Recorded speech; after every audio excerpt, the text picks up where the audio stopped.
Alors, bonjour à tous. Je m'appelle Lise Gauvin et je suis chercheure au Centre de recherche du CHUM et responsable du Carrefour de l'innovation ici au Centre de recherche du CHUM. Et je vous souhaite tous et toutes la bienvenue à ce séminaire de recherche qui nous sera offert par Chantal Dumoulin.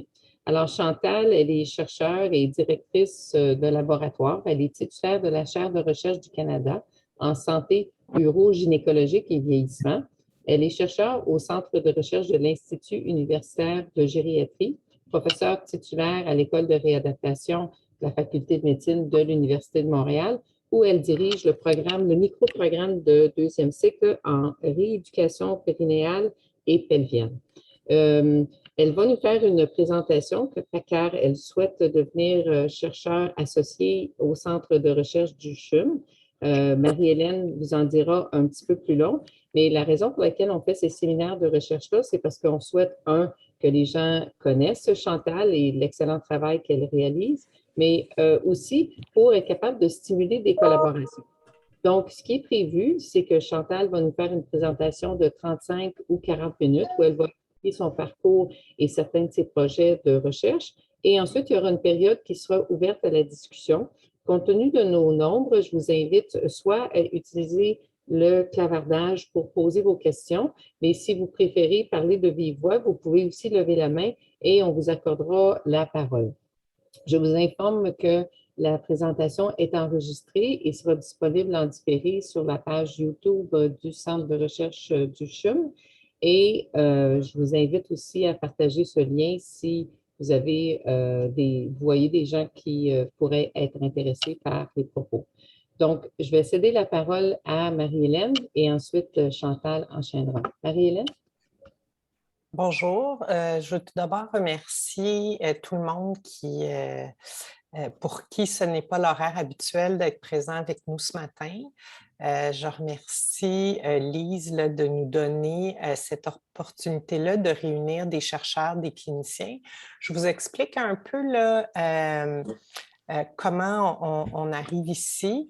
Moi, je suis la directrice universitaire du département de gynécologie obstétrique. Je fais de la gynécologie générale et de la colposcopie au CHUM, puis je suis chercheure au centre de recherche et je collabore avec Chantal sur des projets de recherche. J'essayais de me souvenir, je pense qu'on approche tranquillement le 20 ans, mine de rien. Et ça a été vraiment des collaborations avec des cliniciens en gynéco, en physiothérapie, mais aussi avec des épidémiologistes, des statisticiens qui ont été très riches pour nous, mais aussi pour nos patientes. Et Chantal va vous parler là, des avancées auxquelles elle a contribué. Et en fait, la présentation ce matin, c'est parce qu'on aimerait ça multiplier ces collaborations-là et les impacts pour nos patientes. Le département de gynécologie obstétrique au CHUM a plusieurs cliniciens qui desservent des groupes de patientes qui ont des problématiques complexes et qui offrent une expertise de pointe qui est enrichie par la collaboration avec les physiothérapeutes. Et donc, on a l'impression que pour nos patientes, ce serait vraiment extrêmement bénéfique, non seulement d'augmenter les collaborations cliniques, mais d'augmenter les collaborations de recherche. Et donc, je vais laisser Chantal vous expliquer mieux que moi pourquoi. Puis ensuite, les collègues qui sont vraiment plus impliqués que moi dans la prise en charge des patientes qui ont des problèmes urogynécologiques pourront aussi là, vous exposer leur vision pour le développement puis les collaborations. Alors, sans plus tarder, je laisse la parole à Chantal.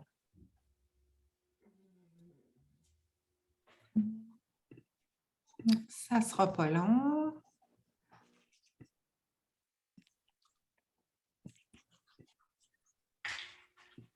Alors, je fais un partage.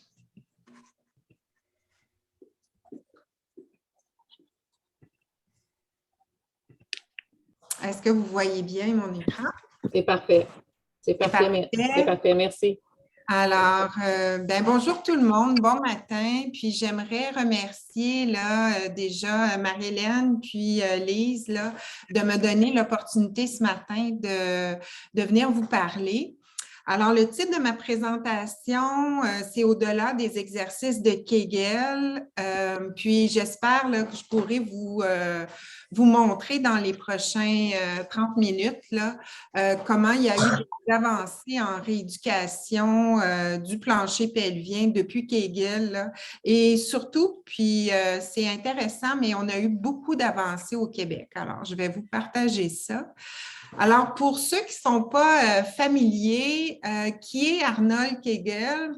Arnold Kegel, c'est un gynécologue américain, puis on peut dire que c'est vraiment le père des exercices du plancher pelvien parce que si on retourne dans la littérature, c'est vraiment lui là, qui aura débuté avec des publications sur ces types d'exercices-là pour aider à renforcer le plancher pelvien puis à réduire des problématiques comme l'incontinence urinaire. Mais si on se penche un petit peu plus, puis si on lit ces publications, on s'aperçoit que Kegel proposait une contraction qui est tout simplement là, une petite contraction active rapide. Il proposait d'en faire pendant 20 minutes 3 fois par jour et ceci de 20 à 60 jours pour voir des effets. Alors, juste gardez ça en tête parce que vous allez voir qu'avec tous les avancées en entraînement musculaire, qu'on n'est plus là aujourd'hui, là, on n'a plus à faire 1 heure d'exercice par jour du plancher pelvien pour pouvoir obtenir des résultats. Un autre élément intéressant de Kegel, c'est que dès le départ, Kegel va proposer un outil pour mesurer la fonction musculaire. Puis étant physiothérapeute, c'est quelque chose qui m'intéresse beaucoup. Alors, vous pouvez voir son espèce d'instrument de torture en bas, là. C'est un manomètre là, qui est inséré dans un genre de ceinture qui va être inséré à l'intérieur de la cavité vaginale. Et à la façon d'un sphygmomanomètre, il va mesurer la pression, donc l'activité du muscle là, indirectement, et ça va donner une idée là, de la progression. Alors encore, gardez ça en tête parce que vous allez voir des avancées à ce niveau-là. Donc, le contenu de ma présentation, d'abord, je vais brièvement là, vous présenter ma formation académique et la formation continue pour que vous puissiez un peu plus voir là, les possibilités, comme Lise disait, de collaboration. Ma participation à la formation des physiothérapeutes du Québec, et ça, c'est surtout par l'École de réadaptation, donc je vais vous en parler aussi. Ma programmation de recherche des 15 à 20 dernières années, là, je suis obligée de dire 20 années, là, maintenant que Marie-Hélène l'a mentionné, et puis l'avenir au CRCHUM, alors des idées, là, des propositions de projets à venir. Donc, si on commence avec la formation, je suis physiothérapeute de formation. J'ai fait ma formation à l'Université McGill et tout de suite, je suis engagée à l'hôpital Sainte-Justine comme physiothérapeute. Bon, moi, à l'origine, je voulais travailler avec les enfants, mais bien sûr, étant la petite nouvelle, on me met au département d'obstétrique gynécologie, puis on me dit, tu vas travailler avec les mamans. À cette époque-là, à Sainte-Justine, il y avait déjà beaucoup de résidents qui provenaient de France et ces résidents-là m'envoient là, des demandes de rééducation du plancher pelvien, rééducation périnéale. À cette époque-là, je n'ai pas trop d'informations là-dessus parce qu'à McGill, on était très peu formés. Donc, je fais un peu de recherche, je vais à la bibliothèque, puis je me rends compte qu'en Angleterre, à l'Université de Bradford, il y a une chercheure qui étudie ceci. Donc, je lui écris, pas par courriel, mais bien par une lettre. Et puis, je vais la rencontrer, faire un stage de recherche. C'est Joséphine Lecoq.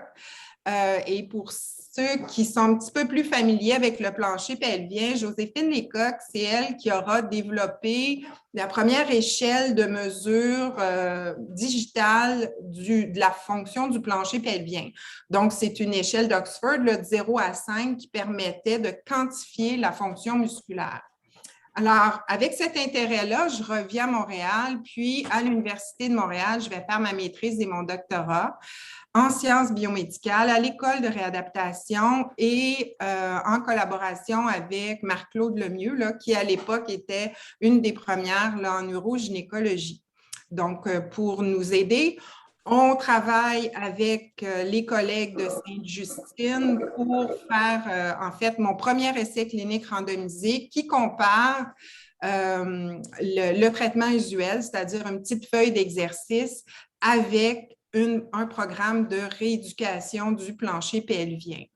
Cet essai clinique-là nous mérite dans le BMJ Journal un poème. Et qu'est-ce qu'un poème? C'est une petite colonne dans le journal qui, c'est un Patient-Oriented Evidence That Matter. Donc, c'est une fleur. Là. Ça nous montre que cet essai clinique-là était potentiellement très important pour les femmes. Puis, en fait, on le retrouve encore dans les revues Cochrane pré- et postnatales. Donc, c'est un article quand même, c'est un bon début et ça m'a donné le goût de poursuivre après ça. Pendant mon doctorat, un autre élément important, moi je suis à l'école de réadaptation, puis Daniel Bourbonnet de l'école de réadaptation me dit, ben moi j'accepte de te superviser, mais je connais rien au plancher pelvien, puis à l'obstétrique gynéco, donc je veux bien t'aider, mais il faudrait qu'il y ait un pendant de réadaptation. Et c'est là qu'on s'interroge, on se dit, est-ce qu'il y a un outil qui est plus valide que de mesurer la pression intravaginale de Kegel, qui pouvait être influencée par les pressions intra-abdominales, bien sûr. Est-ce qu'il y a quelque chose d'autre que l'évaluation digitale? Donc, c'est là qu'on va développer le dynamomètre de Montréal, qui est un outil de mesure, en fait, qui ressemble à un spéculum, qui est inséré à l'intérieur de la cavité vaginale, qui peut s'ouvrir et qui va nous permettre de mesurer de façon fidèle la force musculaire du plancher pelvien par des jauges de contraintes qui sont accolées là, sur le spéculum. Alors, c'est un peu comme quand on va avoir un dynamomètre de préhension puis qu'on va mesurer la force de préhension de la main, bien, c'est le même système qu'on utilise à l'intérieur de la cavité vaginale. Puis, soyez pas inquiets, c'est pas très gros, c'est la grosseur d'un spéculum pédiatrique, donc c'est pas douloureux pour les patients. On fait des études psychométriques, on voit qu'on obtient des mesures fidèles lorsqu'on a une ouverture d'environ 2 doigts et on développe aussi, on s'aperçoit que ce muscle-là réagit de la même façon que d'autres groupes musculaires, c'est-à-dire, vous pouvez voir en bas ici la courbe force-tension. Donc, quand on étire le muscle, il va produire plus de force. Ça nous donne déjà des indices à savoir à quelle ouverture on va mesurer la fonction musculaire de nos futurs patients. Alors, déjà, avec le doctorat, j'ai déjà un outil qui est développé, puis vous allez voir qu'il va me suivre toute ma carrière. Pour terminer ma formation, il y a un postdoc qui est fait en partie à McGill, mais surtout à Stanford, où là, je vais rejoindre l'équipe d'urologie et particulièrement Dr. Constantinou, qui est ingénieur. Et ce qu'on va faire à ce moment-là, c'est qu'on va faire les premières études de changement morphométrique du plancher pelvien suite à une rééducation périnéale. Donc, c'est très intéressant de travailler dans un champ qui est en pleine évolution, qui commence parce qu'on peut observer plein de choses, puis on peut prendre des mesures pour documenter effectivement là, ce qu'on voit. Donc, ça m'amène à publier on fait de la segmentation, hein, en fait, et on va reproduire le plancher pelvien avant et après une rééducation et on va produire un article dans la revue Urologie, puis on va même avoir la chance de faire la première page avec notre segmentation du plancher pelvien. Par la suite, j'ai des formations là, qui sont des sabbatiques. J'en ai eu 2 dans ma carrière, en 2018, en 2012 et en 2018. Et là, je vais me joindre au groupe Cochrane en Angleterre et en Écosse. Et je vais être formée à faire des revues systématiques et des méta-analyses. Donc, depuis 2012, je suis auteure et éditeur du groupe Cochrane Incontinence, ce qui me permet là, aux 4 ans de produire quelques revues systématiques et tenir à jour là, les données sur les exercices du plancher pelvien pour l'incontinence. Donc, j'ai 3 revues systématiques et ça m'a permis aussi, cette formation-là, de pouvoir me joindre à un groupe qui est en dessous de l'Organisation mondiale de la santé. C'est le International Consultation on Incontinence. Ce groupe-là, c'est un guide pratique clinique international, donc un guide de pratique clinique qui donne des recommandations en termes d'évidence, mais en termes de grade de recommandation pour différentes interventions sur l'incontinence. Et ici, ben moi, je suis responsable du chapitre sur les traitements conservateurs, sur la réadaptation. Donc, si on passe maintenant à ma participation à la formation des physiothérapeutes du Québec, j'ai toujours, là, depuis que j'ai commencé ma maîtrise, mon doctorat, je me suis toujours impliquée dans la formation. Donc, dès 1994, comme chargée de cours à l'école de réadaptation, mais depuis 2008, comme professeur adjoint, professeur associé et titulaire, là maintenant, j'enseigne la rééducation périnéale aux physiothérapeutes. En 2010, Élise le disait, on a développé un microprogramme de second cycle parce qu'on voyait qu'il y avait des besoins, il manquait de capacité et surtout, il manquait d'une formation un peu plus large. Alors, on a développé un programme de second cycle que je dirige présentement. Ce qui est intéressant, c'est que depuis 2010, on a formé plus de 250 physiothérapeutes qui sont gradués de ce programme-là à travers le Québec. Pour ceux qui consultent ou ceux qui réfèrent en physiothérapie pelvienne, vous savez que ce n'est pas suffisant. Mais on forme d'année en année là, de plus en plus de professionnels et ça amène un accès plus grand aux personnes qui ont des problématiques pelvipérinéales. Alors, rapidement, le programme a pour objectif de développer les compétences nécessaires à l'évaluation et au traitement physiothérapique des problématiques pelvipérinéales. C'est un microprogramme de 15 crédits, donc 6 trimestres. Ça se fait pendant les week-ends. On a des physiothérapeutes gradués, donc ça se fait sur 2 ans et demi à raison de 2 week-ends de 3 jours par trimestre. Et on a 6 cours qui vont, bien sûr, de l'incontinence urinaire au prolapsus, donc tout ça en obstétrique. Le 3e cours est justement la rééducation obstétrique, abdominale et périnéale, mais on parle également de dysfonction anorectale, d'incontinence urinaire chez l'homme, de douleurs pelvipérinéales et dysfonction sexuelle chez l'homme et la femme, et on s'attaque dans le dernier cours aux populations particulières, donc les populations pédiatriques, gériatriques, neurologiques, et tout récemment, par un besoin là, auprès de ces clientèles-là, les réassignations de genre où les physiothérapeutes pelviens sont quand même très impliqués et les patients qui souffrent de cancer gynécologique et qui requièrent là, une aide d'un physiothérapeute en rééducation périnéale. Juste vous mentionner que ce programme-là ne se fait pas tout seul. J'ai 2 assistantes pédagogiques, on a plus de 9 chargés de cours et plusieurs conférenciers, d'ailleurs, plusieurs là, qui viennent des départements d'urologie, de gynécologie et même de gastro de chez vous, là où je suis. L'impact sur la pratique, on est en train de bâtir une capacité de physiothérapeutes là, qui pourront se disperser à travers là, les milieux publics et privés du Québec. On est actuellement en train d'étudier l'impact par un manuscrit, mais je vais quand même vous donner une idée. En 2018, on a présenté des résultats intérimaires sur 100 de nos gradués et ce que ça montre, c'est que suite au microprogramme, 2 ans plus tard, les cliniciens ont augmenté leurs heures de pratique de façon significative. Donc, elles ont doublé leurs heures de pratique. Elles voient 2 fois plus de patients. Leur pratique est plus diversifiée. Donc, elles voyaient peut-être plus des femmes en obstétrique au départ. Et là, elles vont voir des problématiques particulières, surtout des dysfonctions, des douleurs, des problématiques anorectales qu'elles ne voyaient pas avant. Et de ça, ce qui est intéressant, c'est qu'on a des ambassadeurs. Alors, on a 5 étudiants qui sont passés aux études de second cycle, qui ont fait maîtrise, doctorat et postdoc.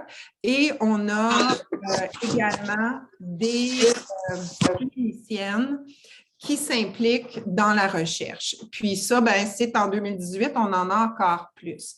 Alors, le microprogramme actuellement, là, on est en évaluation et on est en réflexion à savoir si on ne va pas passer à un DEPA, qui est un diplôme de pratique avancée, et je vois l'opportunité très grande d'avoir un DEPA et de collaborer à la recherche avec le CRCHUM, puisque ces physiothérapeutes-là vont être impliqués dans le triage, dans le diagnostic différentiel, et ça pourrait s'arrimer là, agréablement avec les cliniques spécialisées du CHUM, et ben, ça pourrait aussi le faire du pouce pour la recherche auprès de ces clientèles-là.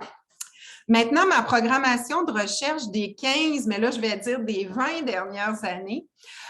L'objectif principal, là, quand je suis arrivée au centre de recherche de l'Institut de gériatrie, ça a été de développer mon laboratoire, le laboratoire d'incontinence et vieillissement.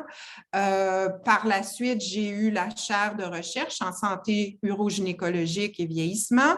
L'objectif était d'améliorer le traitement de l'incontinence chez la femme âgée. Et ceci par 3 grands objectifs. Le mieux comprendre, ensuite le mieux traiter et le mieux cibler la clientèle à traiter et finalement le mieux implémenter. Et encore une fois, hein, je ne suis pas seule dans ce que je fais. J'ai toujours une grande équipe qui me supporte. Et ici, au laboratoire, on a présentement 3 professionnels de recherche, 2 postdocs, 3 doctorants, une étudiante à la maîtrise, 5 stagiaires de recherche et 3 physiothérapeutes. Et bonhomme allant, là, dans les années, c'est à peu près le personnel qu'on a dans mon laboratoire. Alors, pourquoi l'incontinence urinaire chez la femme âgée?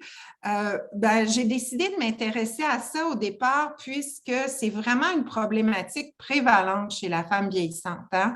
On dit que près de 50% des femmes vieillissantes vont avoir de l'incontinence urinaire.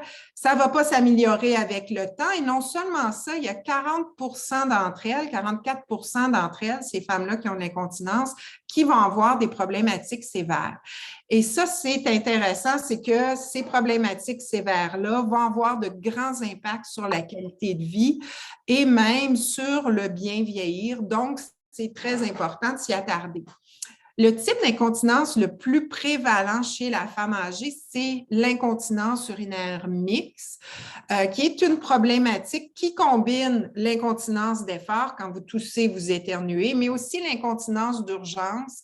Quand vous arrivez à la maison, vous mettez les clés dans la porte, vous avez une envie pressante et vous ne pouvez pas vous retenir. Tout ça fait qu'en ayant de l'incontinence mixte, on a plus d'occasions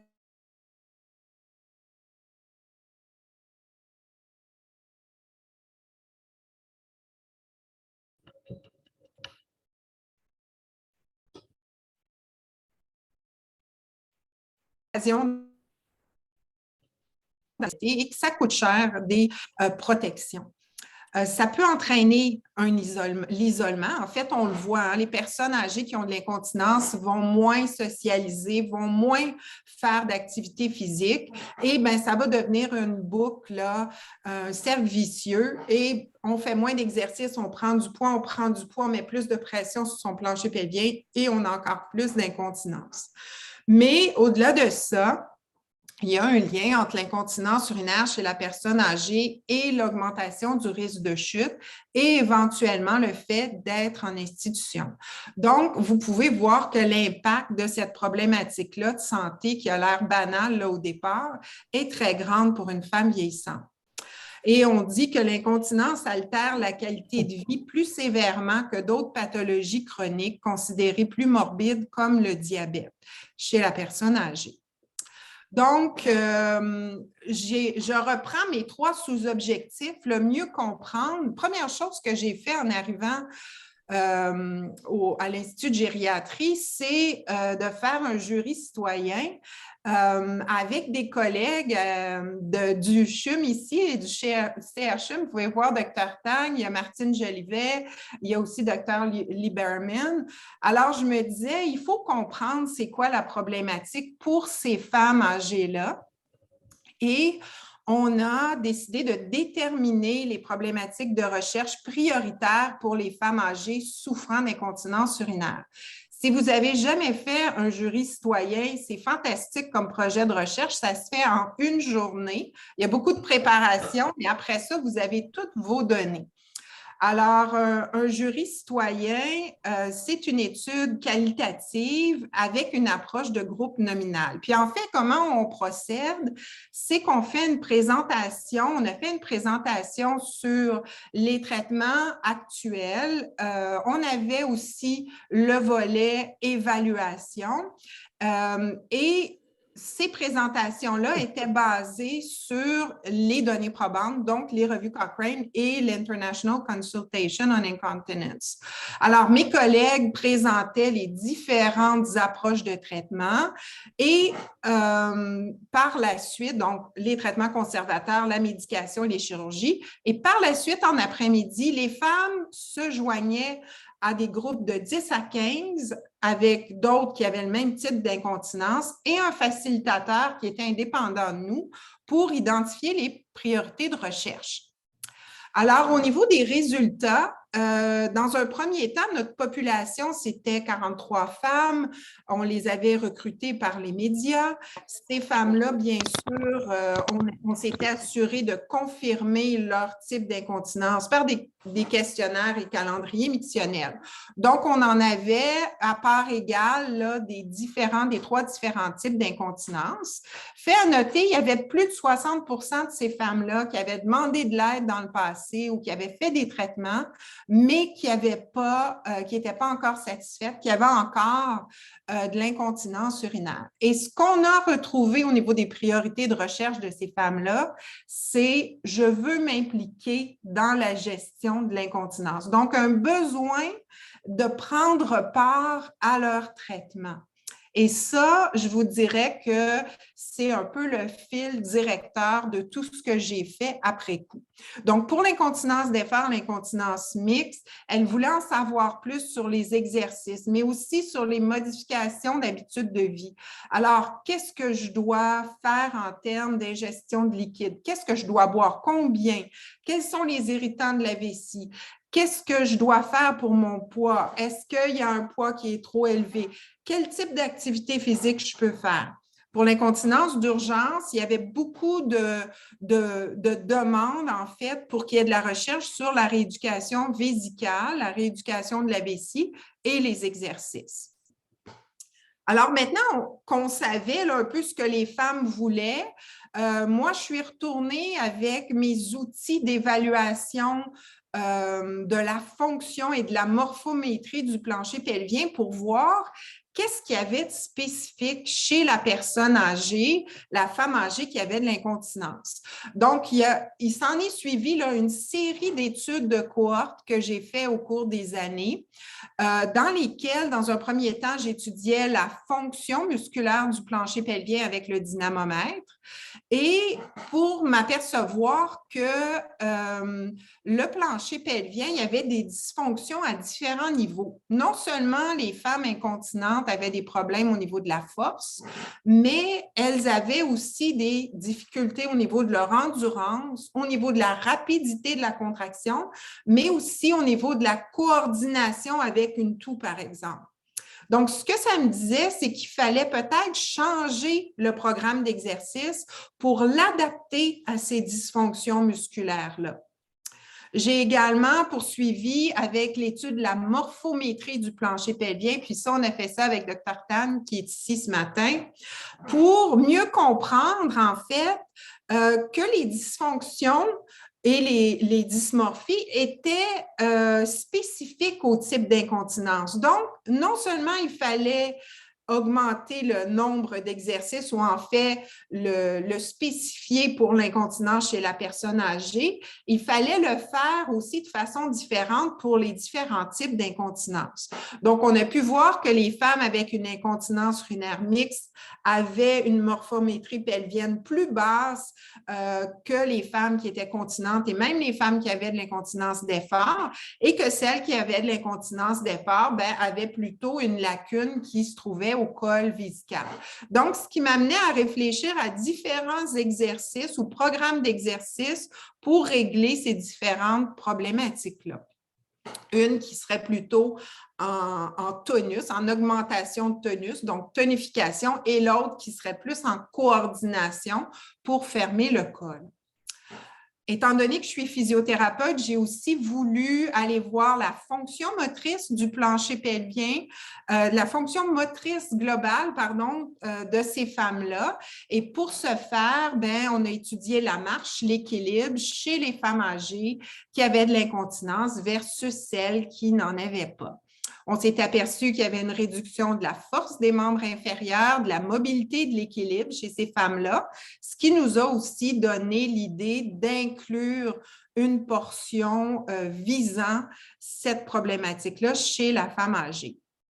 Et finalement, étant donné que j'étais et que je suis là, toujours à l'Institut de gériatrie, j'ai des collègues qui travaillent en neuropsychologie et avec eux, on s'est penché sur la fonction cognitive des femmes âgées avec et sans incontinence, puisqu'il y avait déjà là, des petites publications à ce sujet-là.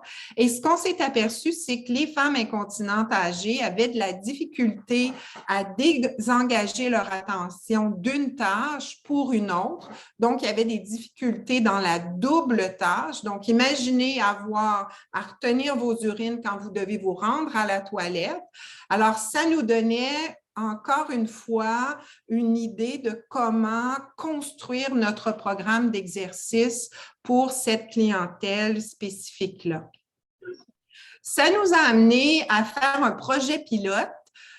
Donc, ça nous a amené à mon deuxième objectif qui est de mieux traiter, le projet pilote groupe qui était un programme d'exercice du plancher pelvien qui se basait sur ce qu'on avait trouvé au niveau de la morphométrie et la fonction du plancher pelvien, mais également qui incluait à la fin du programme, donc à la fin de l'entraînement qui était hebdomadaire avec ces femmes-là pendant 12 semaines, pour une période de 10 minutes, il y avait une partie de danse, et je ne sais pas si vous connaissez ce jeu-là, le Dance Dance Revolution, qui oblige à faire des pas avant-arrière ou des ouvertures latérales, ce qui est très bien pour travailler l'équilibre, mais également ce qui fait des ouvertures de jambes, donc qui doit impliquer une contraction plus forte du plancher pelvien. Alors, on avait une double tâche dans cette danse-là où les femmes devaient faire leur pas de danse, mais lorsqu'apparaissait un cercle rouge, elles devaient également contracter le plancher pelvien en faisant le pas pour, à ce moment-là, avoir un impact au niveau cognitif. Donc, projet pilote qui a été publié là, autour des années 2015, nous a montré que ce programme d'exercice de groupe-là est acceptable, semblait être efficace. Attention, c'est une étude de cohorte. Il semblait réduire les signes et symptômes d'incontinence urinaire d'effort et mixte chez ces patientes-là, améliorait la qualité de vie spécifique à l'incontinence, mais au-delà de ça, améliorait la fonction et la morphométrie du plancher pelvien, améliorait aussi la marche et l'équilibre et les performances cognitives. Et tout ça en aidant à réduire la stigmatisation, puisque les femmes étaient en groupe et sentaient qu'elles n'étaient pas les seules à avoir cette problématique de santé. Alors, tout ça nous amène à faire le plus gros essai clinique randomisé que j'ai fait au cours de ma carrière, qui est l'essai groupe. Donc, après ce projet pilote-là, on se dit, bien, on aimerait bien implémenter un programme de groupe spécifique aux personnes âgées en réduisant les coûts, hein, parce que si on en traite 8 plutôt qu'une, ça devrait nous aider à réduire les coûts et ça sera un programme qui pourra s'inclure là, dans les milieux publics autant que les milieux privés. Peut-être juste pour vous mentionner, pour ceux qui ne sont pas au courant, il n'y a pas encore tant de rééducation périnéale dans les milieux publics parce que, bon, il y avait pas de ressources, là, maintenant il y en a plus, mais aussi parce que le traitement 1 à 1 est quand même très demandant là, pour ces milieux publics-là. Donc, on fait l'essai clinique randomisé en 2012-2018. C'est là que je commence à travailler avec Marie-Hélène.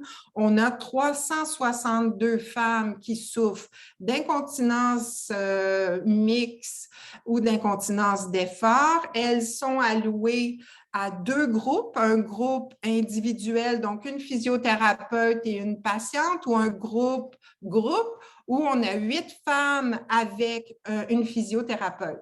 Le même programme d'exercice du plancher pelvien qu'on avait étudié est utilisé pour les 2 groupes. La seule différence, c'est vraiment le fait qu'on le fait individuellement ou en groupe. Alors, je vous présente brièvement les résultats. Donc, au niveau des résultats, ici, vous pouvez voir, là, on a voyons, là, je l'ai mis en anglais, donc on a les épisodes d'incontinence urinaire sur un calendrier mictionnel de 7 jours, qui était notre mesure primaire. Donc, vous pouvez voir en gris le groupe individuel et en rose le groupe traitement. Donc, ça, c'est au départ, donc, une médiane d'environ 10 fuites semaines et on peut voir une réduction significative là, après l'intervention.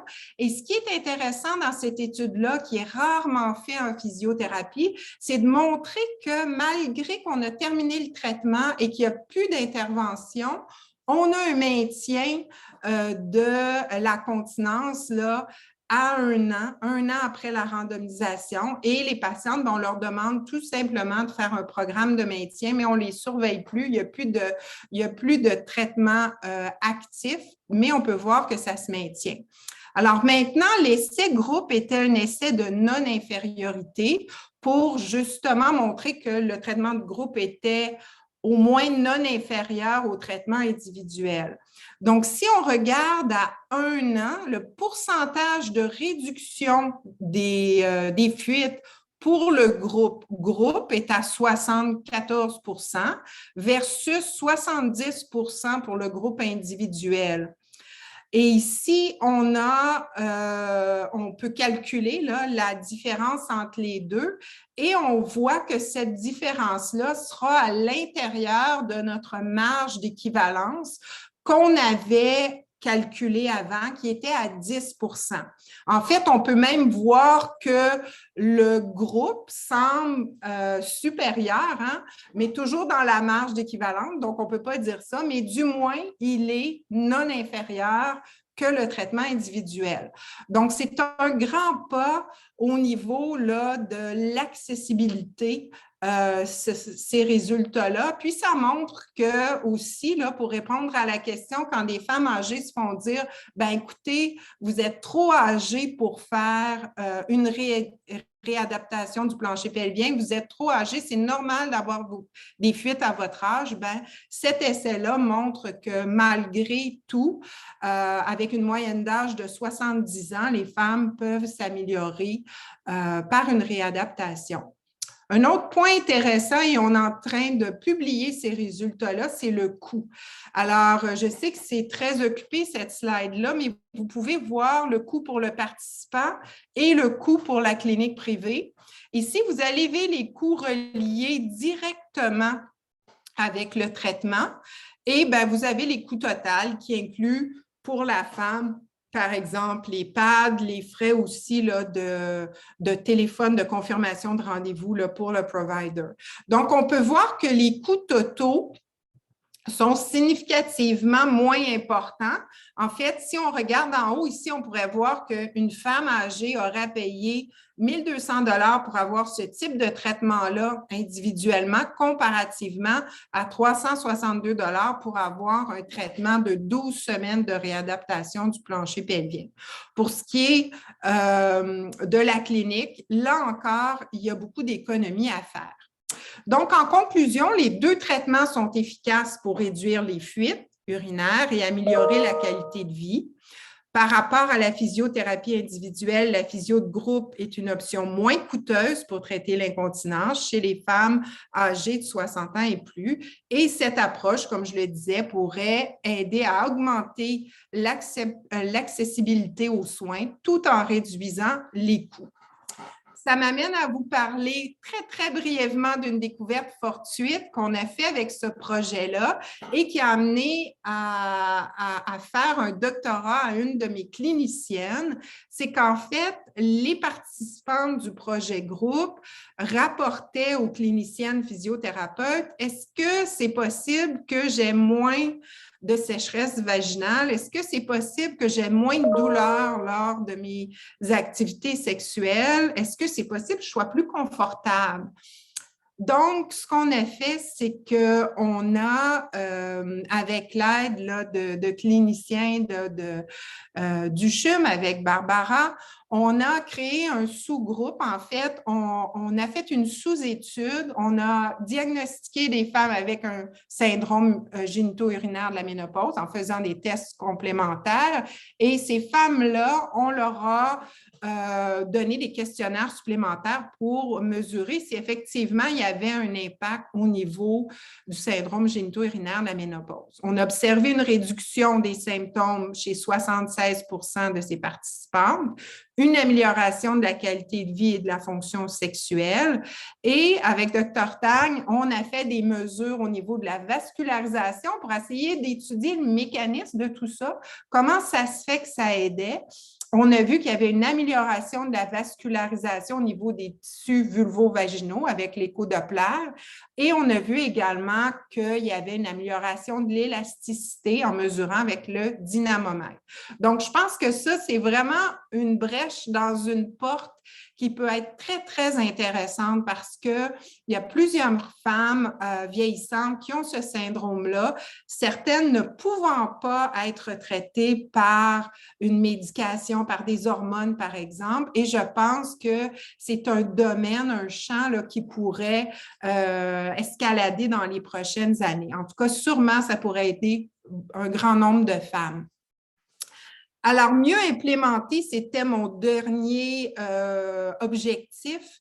Alors, brièvement, vous dire que pendant toutes ces années-là, on a tenté par des conférences publiques, mais aussi par des livres, vidéos et documents gouvernementaux de répondre aux besoins de ces femmes-là, de gérer leurs problèmes d'incontinence. Donc, vous pouvez voir un peu ici nos publications, mais on a voulu également transférer les connaissances aux cliniciens pour que, encore une fois, là, les gens soient au fait des données probantes. On a plusieurs projets en cours présentement, encore en collaboration avec des cliniciens et chercheurs du CHUM. Donc, on est à terminer un projet de règles de prédiction clinique avec Marie-Hélène afin de mieux identifier avant le traitement physiothérapie les femmes qui pourront bénéficier d'une réadaptation. On travaille également avec Barbara sur la télé-réadaptation, donc le programme groupe qui maintenant a migré en télé-réadaptation avec la COVID. Et on a également créé, puis on étudie une application mobile qui est elle aussi basée sur le programme groupe. Et par ailleurs, on poursuit nos revues systématiques et nos guides de pratique. Alors, pour terminer, quel serait l'avenir, en fait, là, mon avenir au CRCHUM comme chercheur associé? J'aimerais avoir comme objectif principaux et bien sûr, conjointement avec le département de gynéco, j'aimerais avoir comme objectif les mêmes que j'ai eus quand j'ai commencé l'IUGM, c'est-à-dire de mieux comprendre, mieux traiter et d'implémenter. Et ceci en impliquant de plus en plus les étudiants là, du microprogramme de l'Université de Montréal qui pourraient participer à des stages de pratique avancée au niveau des différentes cliniques, mais aussi au niveau de la recherche. Donc, pour 2022, ce qu'on a établi avec Dr Clermont, Dr Tremblay, au niveau du mieux comprendre, c'est d'essayer de mieux connaître et comprendre les dysfonctions du plancher pelvien chez la clientèle féminine du CHUM. Et comment on se propose de faire ça? C'est en identifiant des questionnaires et en les pilotant dans certaines cliniques de gynéco cibles afin d'identifier, de documenter les dysfonctions pelviennes chez les femmes qui sont dans ces cliniques-là.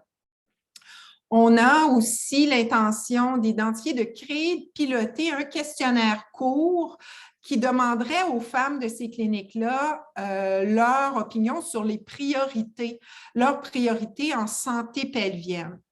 Alors, on voudrait avoir des patients partenaires là, qui travailleraient avec nous. Alors, tout ça pour documenter les besoins, bien sûr, et sonder l'intérêt pour des essais cliniques ultérieurs. On veut également mieux traiter et mieux cibler. Et ça a déjà commencé avec Dr Clermont. On veut étudier le déploiement du centre d'expertise de prise en charge spécialisé de l'incontinence et des gestions des complications liées aux poses de bandelettes là, qui a démarré au CHUM à l'automne dernier. Alors, on a déjà identifié des questionnaires. On veut recueillir puis analyser les données des 6 premiers mois du centre d'expertise. On veut également documenter le profil de cette clientèle-là du centre d'expertise, leur profil démographique, leur spécificité anatomique, réponse aux questions, mais également au traitement multidisciplinaire. Rappelez-vous, on a dans cette clinique-là une physiothérapeute du CHUM qui fait en fait de la pratique avancée, donc qui fait du diagnostic différentiel avec l'équipe multidisciplinaire. Finalement, j'aimerais également implémenter le programme d'exercice du plancher pelvien qu'on a développé au cours des dernières années chez les femmes âgées. Alors ça se ferait avec le département de physiothérapie. On voudrait étudier l'efficacité du programme groupe, étudier son impact sur la liste d'attente et sur les coûts. Alors, ce projet est financé, mais est en pause COVID présentement, donc on espère pouvoir le poursuivre là, prochainement. Et en terminant, j'espère que je vous ai convaincu qu'on a fait des avancées depuis Kegel. Il reste bien sûr beaucoup de choses à faire pour la santé pelvienne. Alors, j'espère pouvoir collaborer avec vous pour la suite. Merci beaucoup. Merci à toi, Chantal. Photo absolument magnifique et présentation encore plus magnifique que la photo et je vois des applaudissements. Alors, il nous reste une dizaine de minutes pour des échanges et des questions. Alors, je vous invite soit à utiliser le clavardage ou le chat qu'il y a dans le bas de la page ou à poser une question et les bravos continuent à fuser de part et d'autre. Alors, moi, j'ai peut-être une question et je ne sais pas s'il y a des étudiantes ici. Dans le recrutement d'étudiants, quel profil vous cherchez? Est-ce que ce sont spécifiquement des physiothérapeutes qui auraient une expérience clinique ou ça pourrait être d'autres professionnels de la santé qui pourraient s'y inscrire ou même des kinésiologues ou des gens qui ont une formation en sciences fondamentales? En fait, actuellement, dans le laboratoire, on a des physiothérapeutes, mais également, on a eu des résidents en médecine. On a également des ingénieurs, hein, parce que tout l'aspect de la mesure de la fonction musculaire, le développement d'outils, on travaille avec des ingénieurs là, pour ces développements-là. Mais bien sûr, étant donné que ma recherche s'intéresse vraiment au traitement conservateur, puis moi, je vois l'opportunité avec le CHUM de pas seulement qu'être dans ce qui arrive au vieillissement, mais d'avoir la chance de prévenir, je pense que ça pourrait impliquer différents professionnels de la santé, tant en nutrition, en kinésio peut-être, en réadaptation certainement, et aussi là, des résidents ou des médecins, là, bien sûr. Puis, si vous permettez, je vais prêcher pour ma paroisse, Oui. là, mais quand il y a beaucoup de données collectées et surtout avec quelqu'un qui a de l'expertise en essais randomisés, il y a des belles opportunités pour des étudiants en épidémiologie aussi, parce qu'on a eu des défis de recrutement, étudier différents types de recrutement, qu'est-ce qui fait que les patientes participent ou non. Si je regarde, par exemple, Chantal, ton étude sur la règle de prédiction, c'est probablement quelque chose qui aurait intéressé un doctorant au PhD en statistique, je veux dire. Alors, il y a beaucoup de collaborations possibles, je pense, dans cette avenue-là aussi. Excellent, excellent. Puis je peux peut-être, je trouve extrêmement porteur aussi que vous vous penchiez sur les coûts et la comparaison des coûts. Donc, pour des gens qui s'intéressent à l'économie, aussi à l'économie de la santé, c'est extrêmement pertinent. Il y a une question dans le clavardage qui nous vient de Anne-Évangeline Leblanc qui dit comment vous allez chercher vos citoyennes patientes partenaires, quoi faire pour y participer? En fait, je pense, puis je suis pas experte, là, mais j'ai entendu dire que chez vous, vous avez un département hein, avec des patients partenaires. Le centre d'excellence en partenariat avec les patients et les publics qui est dirigé par Antoine Boivin et Marie-Pascale Pomé, oui. Bon, en fait, c'est ça. Moi, je pensais justement aller frapper à leur porte, puis essayer de comprendre comment on peut s'adjoindre là, des patients partenaires qui pourraient participer avec nous. Un peu à l'image de ce que j'ai fait, hein, vous avez vu dans le jury citoyen, je pense que si on veut faire de la recherche clinique, il faut savoir, il faut bien connaître les besoins, puis il faut travailler de pair avec le patient. Donc, oui, moi, je me propose, je pense que vous avez la chance chez vous d'avoir ce groupe-là. Donc, je me propose de les contacter pour ça. Excellent. Et ils ont toutes sortes de formations et d'outils pour aider les chercheurs dans ces démarches-là. Donc, oui, tout à fait. On a une autre question de la part de Barbara qui dit « Merci Chantal pour cette présentation qui est impressionnante. Comment tu vois l'approche envers notre cliente postpartum enceinte, les problèmes de déchirure, 3e, 4e degré, etc., qui incluent la prévention dans cette population? » En fait, il y a moi, ce que je peux voir, c'est qu'à travers le monde, il y a de plus en plus de cliniques préventives multidisciplinaires. Puis je le vois beaucoup là, dans mes participations dans les congrès internationaux. Puis Barbara, tu connais probablement tout ce qui est fait au Ayuga là, en termes de prévention de déchirure du 3e, 4e degré. Donc, d'avoir un projet pilote dans un premier temps qui pourrait inclure une partie de réadaptation, une partie également là, d'obstétrique, puis d'utiliser, parce qu'il y a plusieurs moyens d'enseignement et de traitement préventif pour éviter ces problèmes-là. Donc, je le vois, moi, dans une clinique préventive là, par projet pilote. Chantal, juste pour aller plus loin sur cette question-là, est-ce que tu penses que ça prend, pour prévenir les 3e, 4e degrés, est-ce qu'il faut surtout une clinique préventive pour les patients ou les docteurs? Bien, je pense, ça c'est une bonne question, hein? Un peu loadée. Mais je pense que on le voit de plus en plus là, dans la littérature, que je pense qu'il y a un travail à faire là, des deux côtés. Et je pense que c'est beaucoup dans le transfert des connaissances parce qu'on a de plus en plus au niveau du plancher pelvien, mais aussi au niveau de l'approche là, de l'instrumentation à l'accouchement, puis le type d'accouchement. Donc, je pense qu'effectivement, il y aurait un travail multi à faire à ce niveau-là. Et il y a de beaux exemples là, qui se font en Angleterre, en Australie, où c'est peut-être des pays où il y a déjà des regroupements de femmes là, qui se sont mis à pousser pour demander d'avoir une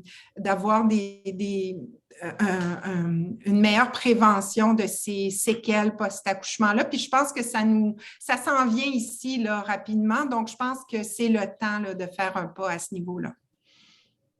Il y a une question de la part de Catherine Tremblay. Est-ce que c'est une belle population pour un projet de type groupe?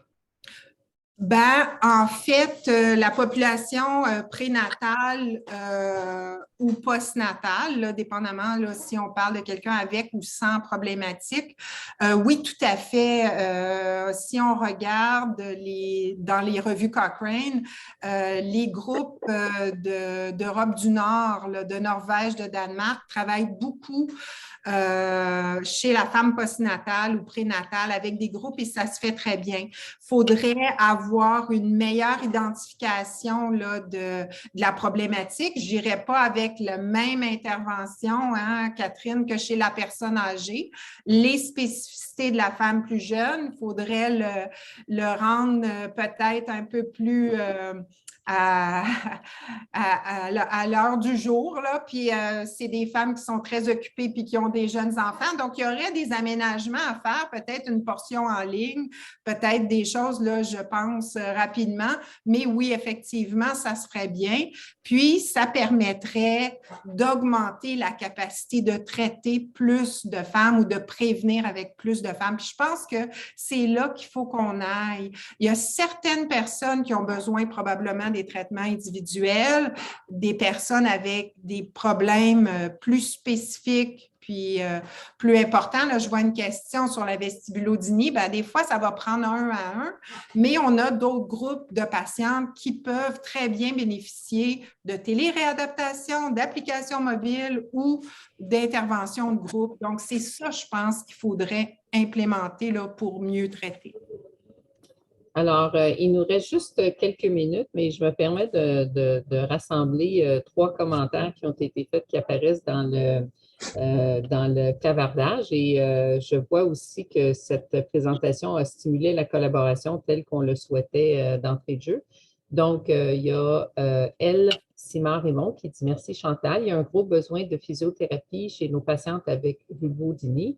Ce serait fantastique d'avoir un meilleur accès public pour nos patientes au CHUM. Pourrait-on bâtir une collaboration avec votre programme de formation de cliniciens? » Et juste avant, je vais enchaîner avec les 2 autres commentaires de Marie-Ève Clermont. Ceci pourrait être intégré à la clinique périnéale du CHUM.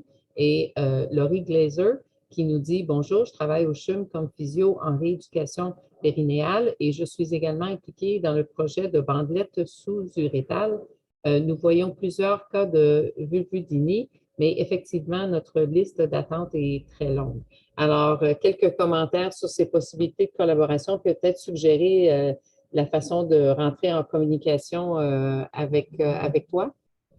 Je connais pas mal ces gens-là, mais effectivement, là, par mon courriel de l'UDM, c'est facile, mais je voudrais renchérir que c'est un grand nombre de femmes qui souffrent de problèmes pelvipérinéaux à différents niveaux et malheureusement, ce n'est pas possible de leur offrir à toutes un traitement individualisé. Mais ce qu'on sait maintenant, c'est que ce n'est pas nécessaire. C'est que d'autres modes comme le traitement de groupe peut être aussi efficace. Donc, je pense qu'effectivement, en travaillant, en collaborant avec le département de physiothérapie, le département d'obstétrique gynéco et en ayant des étudiants là, du microprogramme qui vont venir faire soit des stages de recherche ou des stages de pratique avancée, ben, on pourrait avoir des petits projets pilotes qui nous permettraient de grandement améliorer les soins de cette clientèle. Je vais juste me permettre, Chantal, parce que Lise, tu avais résumé là, la dernière question, comment on rentre en contact avec Chantal. Je pense qu'il ne faut pas... j'imagine que tes coordonnées sont disponibles. Là. Je ne veux pas t'empêcher d'avoir de la clientèle, mais en fait, un des accomplissements de Chantal, c'est le nombre de physiothérapeutes qui ont été formés en rééducation périnéale au Québec. Et ce qui fonctionne assez bien, c'est d'aller sur le site de l'Ordre des physiothérapeutes. Et sur le site, on demande de choisir, là, c'est en bon français un drop-down menu. Et si on choisit rééducation périnéale et la région, contrairement à il y a 20 ans, il y a plusieurs personnes qui sont disponibles, donc les listes d'attente varient et souvent le défi qu'on a, là, c'est que c'est au privé et ce n'est pas toutes les patientes qui ont des assurances qui couvrent la physiothérapie, mais dans le privé, il y a beaucoup plus. Tu sais, quand j'ai commencé, on avait 3 noms qu'on pouvait donner à Montréal de personnes qui faisaient de la physiothérapie, alors que maintenant, sur le site de l'Ordre des physiothérapeutes, il y en a plusieurs qui sont formés et moi, les patientes sont très satisfaites quand elles passent par... votre site fonctionne très bien. Il y a ça. Il y a aussi sur le site de l'École de réadaptation où là, on a nos gradués. On a une liste, puis en fait, c'est des liens Google Maps. Donc, avec la région, lien Google Maps, et tu peux voir tous les physiothérapeutes gradués de notre programme à l'Université de Montréal qui sont dans la région. Fait que ça, c'est intéressant aussi, là, sur le site de l'École de réadaptation. Effectivement. Alors, merci Marie-Hélène pour cette précision et ce rajout, Chantal. Je pense que c'est extraordinaire de voir finalement si rapidement qu'on ait pu mettre des nouveaux services disponibles à la population pour aborder un problème qui cause beaucoup de souffrance puis qui est un fardeau important au niveau personnel et aussi au niveau sociétal parce que des coûts importants au niveau des services de santé. Alors, je vais laisser le dernier mot à Marie-Hélène, mais je me permets de faire un premier pas pour clore cette belle séance et dire un très, très grand merci pour cette excellente présentation qui était à la fois stimulante, qui nous a renseigné sur des avancées scientifiques, mais aussi qui nous démontre comment on peut faire le pont entre la recherche scientifique et l'intervention clinique pour le bénéfice de nos patientes et de nos patients. Marie-Hélène, je te laisse le mot de la fin. Bien, je vais terminer en remerciant Lise puis en remerciant surtout Chantal. C'était super intéressant. Puis, je vais me permettre là, de parler au nom de mes collègues. On est très contente d'augmenter nos collaborations avec toi, puis on a hâte de faire les projets qui s'en viennent. Je suis là pour commencer avec vous. Alors, vous allez peut-être me voir au CHUM bientôt. Excellent. Merci. Bonne journée, tout le monde. Bonne journée. Au revoir.